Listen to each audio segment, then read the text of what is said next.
Hi, my name is Stacy Sailors. I'm a board-certified behavior analyst with Stockton Unified's Mental Health and Behavior Support Services Department. The following presentation is a 4-week series titled BCBA Coffee Talk. These coffee talks were virtual meetings with parents hosted by a board-certified behavior analyst. All presentations were developed by myself, Edgar Cardoza, and Alejandra Urbina, who are also board-certified behavior analysts in our department. The topics covered during this 4 weeks included reasonable expectations, setting schedules, setting limits, motivating your child, and managing challenging behaviors. If you're interested in additional resources, I encourage you to go to our website, which you can find off the Stockton Unified School District's main webpage. There, you will go to Departments, click on Mental Health and Behavior Support Services, and then go to where it says Parent and Caregiver Resources. There, you can find links for our student and family resources, our helpline, and even our YouTube channel. Okay, managing challenging behaviors. This can be extremely stressful for parents, especially now during shelter in place when parents are asked to not only provide for their children and keep them safe, but also support in their education. Parents are not only parents, but also teachers during this time as well. And outbursts can really derail the best laid plans. And today we're going to talk about how to approach challenging behaviors and some simple strategies to help them. A note of caution though, this is a talk not about magic tricks, but about strategies for managing challenging behaviors. And managing challenging behaviors is hard and it takes time. This talk is going to focus on how to identify why kids engage in these behaviors and what we can do to manage them. This is about changing our behaviors and changing the environment in order for the child to change his or her behaviors. It's important, I'm going to say it again, in order to change your child's behaviors, your behavior needs to change first. And we're going to be talking about that throughout this time. So, triggers for challenging behaviors may be well known and easily anticipated, such as a reaction to a daily activity. Or sometimes it may be so out of the blue that you're struggling to figure out what caused it. But it always happens for a reason. Behavior is a form of communicating. It happens because it serves a purpose, and we call this purpose a function. This is the why a behavior occurs. When looking at behavior, we always want to identify the function or the purpose of the behavior. What is the student getting out of it? It's some sort of communication. Often it falls into two general categories: to get something or to get out of something. When the function of the behavior is to get something, it's often to get something like attention, access to items or activities, and even control. While control may seem like it's present in all situations, this is often a secondary function. It's the bonus for whatever they're trying to get out of the behavior. For example, if you're on the phone and your attention is diverted, you're not able to attend to your child at that time, your child may start to engage in some challenging behaviors to get your attention on him or her. In this example, let's say the challenging behavior is your child starts to do property destruction, meaning that they're knocking stuff off the counters, tearing up items. And let's hope it's not this bad. But let's say that you're on the phone and they start to knock things off. You tell them to stop, but he keeps going. You begin to raise your voice and he keeps going until you're off the phone and you come to him to tell him to stop. Maybe you even give him a lecture about why it's important not to knock these things off and how important these things are, and they may break it. Oh, we have somebody who's coming in. So I'm going to pause really quick. All right, so let's not hope the behavior is this bad. So you're on your phone and your child starts to knock things off and you tell him to stop, but he keeps going. You begin to raise your voice. He keeps going until you get off the phone and come to him and tell him to stop, and even give him some sort of lecture about why he shouldn't do that. Well, he stops until you try to make a phone call again, and then he starts it right back up, and maybe even worse this time. In this example, it's pretty clear that the child is engaging in this behavior for attention. He found a super effective way to get you off the phone and get you to come over to him and get your attention. even if you were reprimanding him, even if you were giving him some sort of lecture about why he shouldn't be doing this. It's still attention. However, he also controlled his environment, and that was the extra bonus. His behavior was very effective in getting a reaction from you and getting you off the phone. Therefore, the control may start to become an important secondary bonus. We can see behaviors occurring to control environment happen when kids have had some significant changes in their life, and maybe even some trauma. If a child feels that they've had little control over their life or over their day-to-day, these challenging behaviors may be an effective way for them to exert and gain some control back. But again, these types of behaviors are often secondary to some sort of other primary reason, such as in this case, attention. The other category for why behavior occurs is to avoid or escape something, to get out of something bad that we don't want to have happen. We all have behaviors that we do to get out of stuff that we don't want to have happen. The older we get, the more and more that we shape our behaviors around this. We aren't, the younger we are, it's often we're engaging in these challenging behaviors to get something. The older we are, we're engaging in these challenging behaviors to get out or avoid something bad from happening. And the best example of this, especially as an adult, is slowing down when seeing a police officer. So if you're speeding down the highway and you see a police officer, what are you going to do? You're going to slow down. Why? Because you don't want to get a ticket. And if you slow down, maybe you'll even avoid getting a ticket. So let's say if you're speeding down, you see a police officer to the side, you slow down, and you don't get a ticket. Then what's going to happen next time? When you see a police officer when you're speeding, you're going to slow down. Why? Because it worked in avoiding getting a ticket, which is something you didn't want to have happen. Now, for our kids, we see this behavior mainly when they're asked to do things they don't want to do, such as schoolwork, especially if it's more difficult work, or when asking them to do something independently. In this example, a child is told to read for 20 minutes. This child may be a bit behind in reading, and it takes them a long time to read. Maybe even in the past, when they've tried to read, it hasn't been a fun experience. Their parent got exasperated with them, maybe in class, other kids got frustrated with them, or even the teacher. So this is not something that they enjoy. It's tough, and it's something that they want to get out of. When asked to read, the child starts to cry, and the parent comes over and tries to help them, but he keeps crying. The more the parent pushes, the more the child cries and even starts to run away. The parent at this point just says, never mind, we're going to try and read again later. Well, guess what happened? The child just got out of reading, and the next time you try to read, what's going to happen? The child's not only going to cry, but will probably even start to run away. So the purpose behind the child crying and running away is to get out of reading.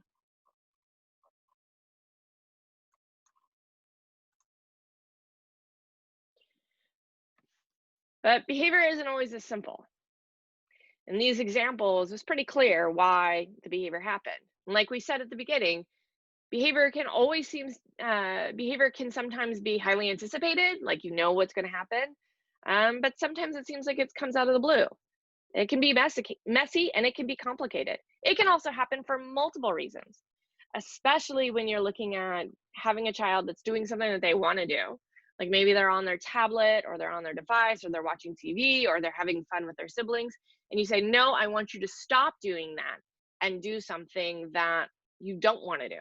So not only is it to keep access to doing something that they want to do, but it's also to avoid doing something that they don't want to do. And sometimes there are things that occur that we don't know what happened. We call these setting events. And these can be things like they're tired, they don't feel good, or even just some general emotions that they're feeling that just make them, that set them up for not being successful, and maybe set them up to be more likely to have behaviors. So the $1 million question that we have is, if we wanted to make the $1 million questions that we need to ask, will help lead us to identify what are the functions, what's the purpose of the behaviors. The first question is, if I wanted to make my child to have a behavior, what would I do? If you said, if if I said to you, what could you do right now that would make your child have a behavior? What's the answer to that? Is it take something away from them? Is it give them hard work? Is it a combination of those things? That's important. And then the second $1,000,000 question is, if I wanted to turn off the behavior, meaning that I want to make it stop, I want to make him stop, what would I do? Give him back the thing that I just took away. Maybe it's just I come in and I say, I'm going to take that away, and he starts to have a behavior, and then I walk away, and then it stops. These answers will help to guide you to identify the why behind the problem behaviors. Whatever that fill in the blank is, behind the crying, behind the arguing, behind the trying to run away, whatever the challenging behaviors are that you're seeing, if you can start thinking about these two questions, that can help to start answer the why. And the reason why that's important is because behavior happens for a reason. It's important when we're managing behaviors, we want to identify the function behind the behavior, because if we have the wrong why, we may be making the behaviors worse, not better. I'll give you an example. If you have a child who's doing behaviors to try and get attention, and you are responding, and let's say that it appears to be, you're giving him work, and the more that he's fussing the work, the more attention that you're giving him. And then you realize that the reason why he's doing this is to get your attention, not to get out of the work. Well, the more that you're sitting there going after him, getting the work done, less likely he is going to be to do the work, because he's getting the attention. He's getting the thing he wants. He's fulfilling his why. So while you may think, well, I have to follow through, I'm pushing through to get him to do the work, but because you had the wrong why, you're actually making the behavior worse, not better. Okay, so I'm going to take a quick pause. I'm going to stop recording and open it up to see if anybody has any questions.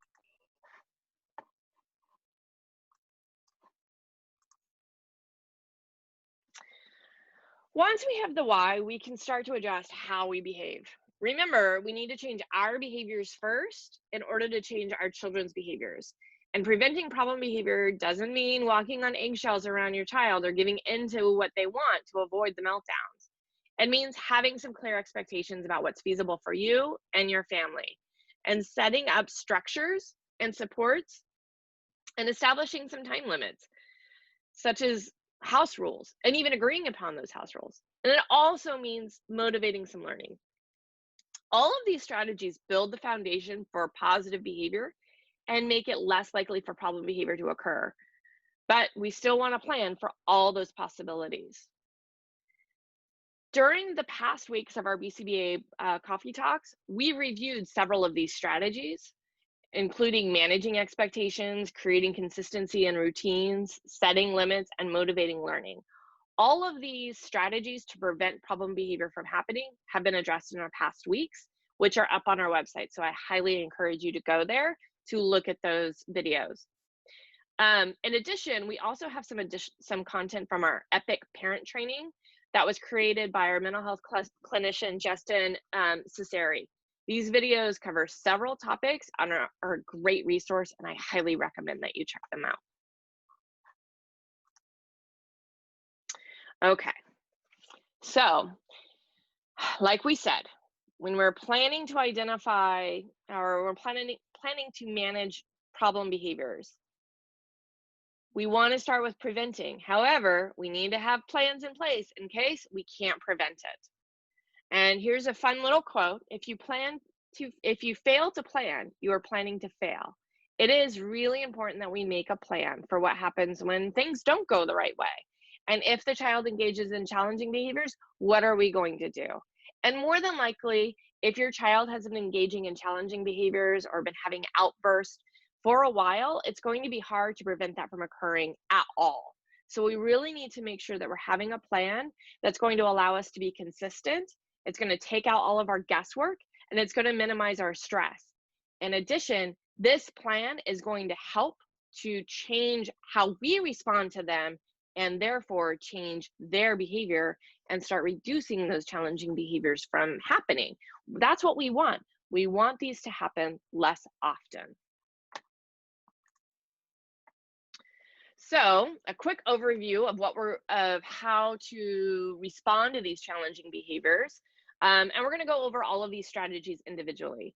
First things first, we got to remain calm.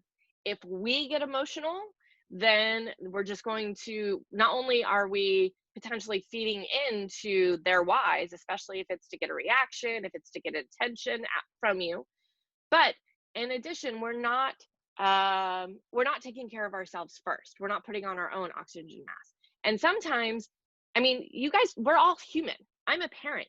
So I know that sometimes I need to take a time out so that I can stay calm. So you need to do what you need to do so that you can stay calm and you can react appropriately, even if it means taking a time out for yourself. We're going to redirect. We're going to minimize the attention. We're going to minimize the access. And as best we can, we're going to try and follow through. So again, remain calm. If you lose your cool, then they can lose your cool. But like I said, that can be easier said than done. We're all human, and by being human, we have emotions. So you need to think about this. Again, go back to that making a plan. If you have a tendency of getting really hot really fast, then you need to have a strategy for how you're going to calm yourself down, whether that be, again, taking a time out, or if you're very lucky and you have some other members in your household that you can tap out to them and allow that to happen. When you are talking to your child, you want to make sure that the words that you're using are minimal. You don't want to turn into the Charlie Brown adults. Ma, ma, ma, ma. The less we say, the better. Even with best intentions, and we want to make sure sometimes that we're really letting the child understand the why of what we're doing. We feel like maybe we want to treat them with respect of giving them some explanations. Well, those explanations can quickly turn into lectures, and the child will just start tuning you out.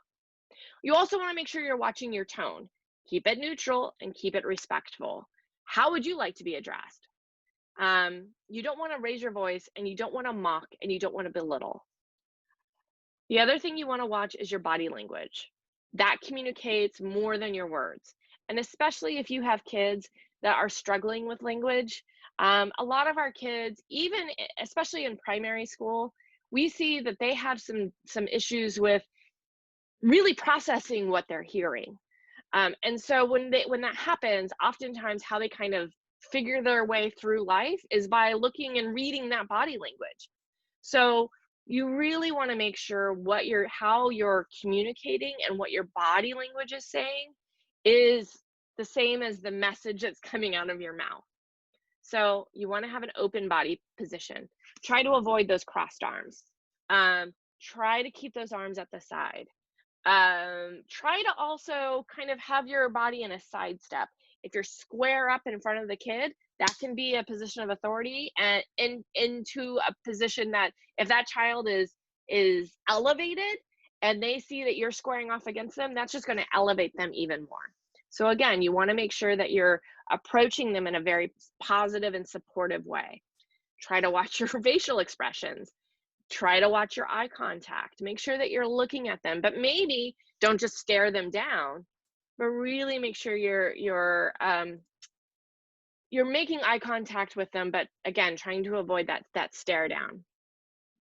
And also try to be aware of how your child is reacting, and silence can be the best. So if you see that your child is not listening or not attending, give a few words, make sure it's in a neutral tone, and then allow a chance for them to reflect and for them to respond back. If it starts to turn into a fight and they're not ready to hear, well, then maybe at that point we stop trying to talk to them. We've said what we need to say, and we move to the next step. And that's going to be redirecting. We want to try to address the issue as quickly as possible. And we want to describe what they should do instead of what they shouldn't do. So again, try to refer back to those house rules and expectations. And if you go back and watch that, we talk about having those rules be really simple, having 3 to 5 rules max. And those are things that are like a mantra, things that that should be the house expectations. No means no. be kind, be respectful, use nice words. Things like that that you can say over and over. And so when you're trying to redirect them, you can say, hey, no means no. I said no, you need to turn it off.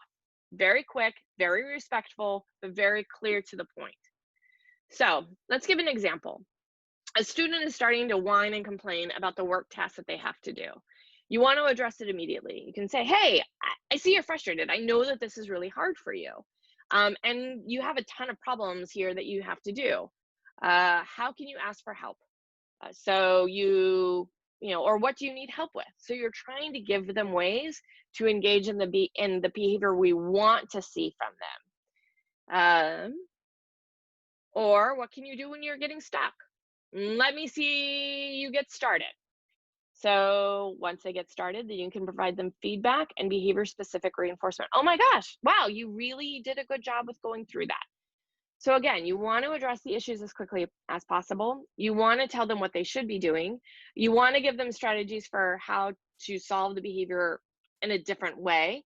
Hey, what can you do instead? Or, hey, I know that this is frustrating for you. Do you need some help? Why don't you ask me for some help? Or what can you do to help solve this? So then that way that we're prompting them for the alternative behavior. Oh, let me see you get started on this first one. Wow, you did amazing. You really stuck to it. So you're providing them feedback and behavior-specific reinforcement. And especially when we're talking about tasks, we may not want to reinforce the outcome of the task, but more of the effort. Because for these kids that are avoiding it, even if it's wrong, we just want them to start doing it. And we can shape up the correctiveness of it or how correct it is later. 3, minimize attention. We want to keep the instructions short, right? No means no, you need to stop. Or I'm going to, if it's, let's do the first 3 problems and then just leave it at that.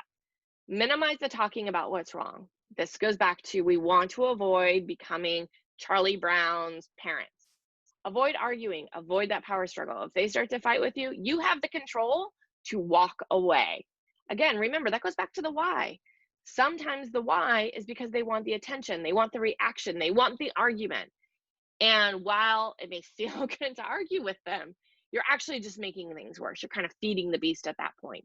So it's important for us to understand why they're doing it, so then that way we can change how we respond to change them.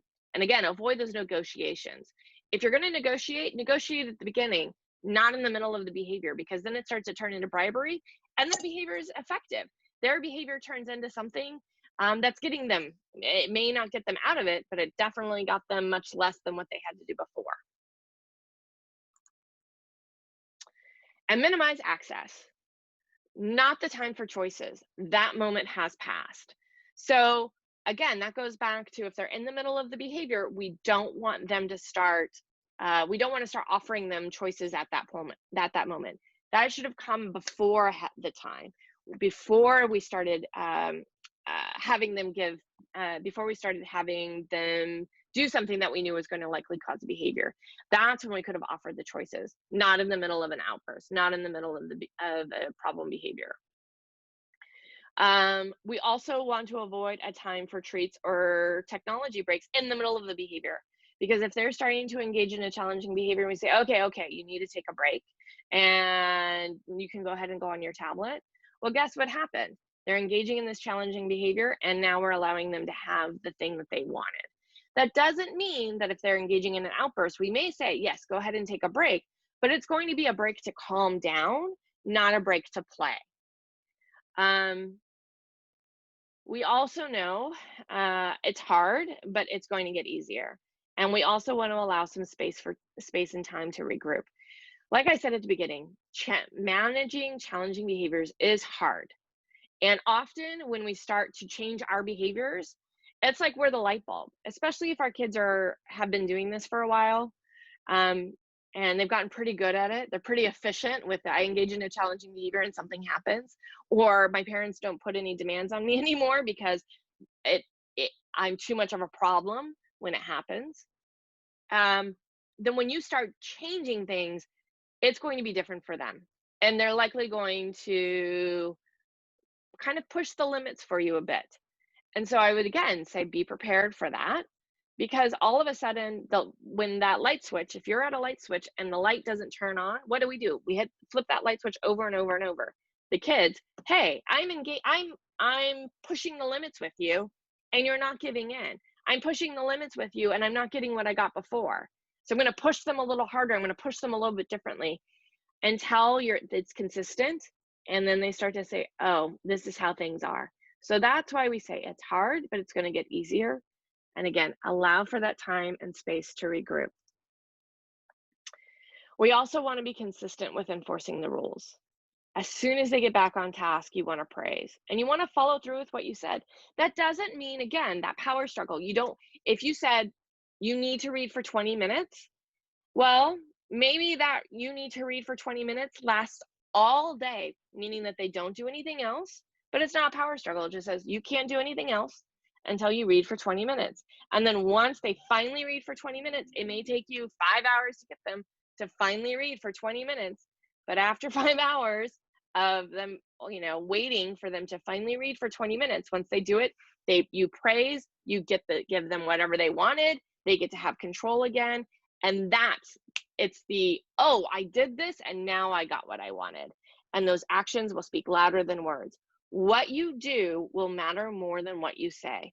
Just because you say you need to read for 20 minutes, you need to read for 20 minutes, but they're still on their tablets, they're still getting out of reading for 20 minutes or whatever it is. If you can prevent that and just say, this is the rule. Once you do this, then you can have your tablet back. Then you can do something else. Doing that over and over again will mean that what you say matters. So lastly, we want to make sure that we want to go over some just general tips, like make sure they're always maintaining safety. You want to keep eyes on the student when minimizing attention and remove items that may pose a threat and remove the audience as needed. You also want to tag out if needed. And like I said, you're human and you're going to have emotions and you can only take so much and you may need to tag out, and that's totally okay. You also want to keep a personal mantra in mind. This may be something like, this too shall pass, or I can handle hard things, or this is just a learning opportunity. Whatever it is for you, you want to make sure that you're doing this as you're kind of making it through. And be consistent. This is so important. Respond the same way each time. Your child will know what you mean, and that you're not changing your mind. It will get easier and faster each time. You also want to communicate with those that are around you and around the student. Everyone needs to be on the same page and everyone needs to be a united front. This is so important. And whoever is in your household needs to be part of that in that planning phase. Lastly, we want to regroup and try again. Challenging behaviors are ongoing, and addressing this can be tough. We want to reevaluate what's working and what's not working, and we want to change the plan if needed. And sometimes we are going to have to give in, and that's okay. But if you have to give in, make sure you give in early and not later. There are going to be times when you're going to be, when we're out of shelter in place, you're going to be at the store and your child's going to be engaging in problem behaviors. There are times probably right now that you go, I can't follow through with this because I have to work. I have another sibling that I have to take care of. I have other things. So if you're going to give in, make sure you give in way early before they're at the peak of the behavior, because the next time the behavior happens, then that means that that's where they're going to start. If they started with crying and whining and build up to running and hitting, well, if you give in at running and hitting, then that's where they're going to start the next time. So I'd much rather have them cry and whine than to go to running and hitting. And that means that if you're finding that you're having to give in or it's not working, then you need to change the plan and we need to change our expectations. Make sure that you're also giving it some time for the behavior change to take place. Change isn't going to happen overnight. It's going to take repeated times and opportunities. So going back to that planning phase, we may have a plan and we say, hey, we're going to check in next week and see how this works. And that also means tracking some data to see if you have some progress. Changing behavior is hard and it takes time. And sometimes when you're in the thick of it, you don't see. Me as a behavior analyst, one of the things that I often bring to my cases is for me to say, wow, yeah, they had a tantrum, but instead of it lasting 2 hours, it was over in 45 minutes. That is a huge improvement. It's still, I mean, let's be blunt, it still sucks. Having outbursts and dealing with a child who's having an outburst is still rough. But it's nice to see when we can look at it and go, wow, this one lasted for 2 hours, but now they're lasting 30 minutes to 45 minutes. That's a huge improvement. And we want to see it go that way. What we're doing is working. We just got to stay the course. So that means taking data. That could be something as simple as journaling and just kind of writing down how things went. We also want to make sure that we're taking it one day at a time. We can only do what we can do. You want to take stock and reflect when things don't go well. That means really kind of taking evaluation. That's where that journaling and taking data and looking at how things are going. And when things don't go well, those are times for us to learn and get better for the next time. And remember, don't forget to put your oxygen mask on. Your oxygen mask comes first. And these are really trying times. And if you don't take care of yourself, you're not going to be able to take care of others. So just as we said in the beginning, a failure to plan is a plan to fail. However, a failure is not always a mistake. It may simply be the best that one can do under the circumstances. And the real mistake is to stop trying. So keep going, keep learning, and we will all get through this. All right, guys, I'm going to go ahead and stop recording now. And then I know we went over a little bit, so if you have any questions, I'm happy to answer them.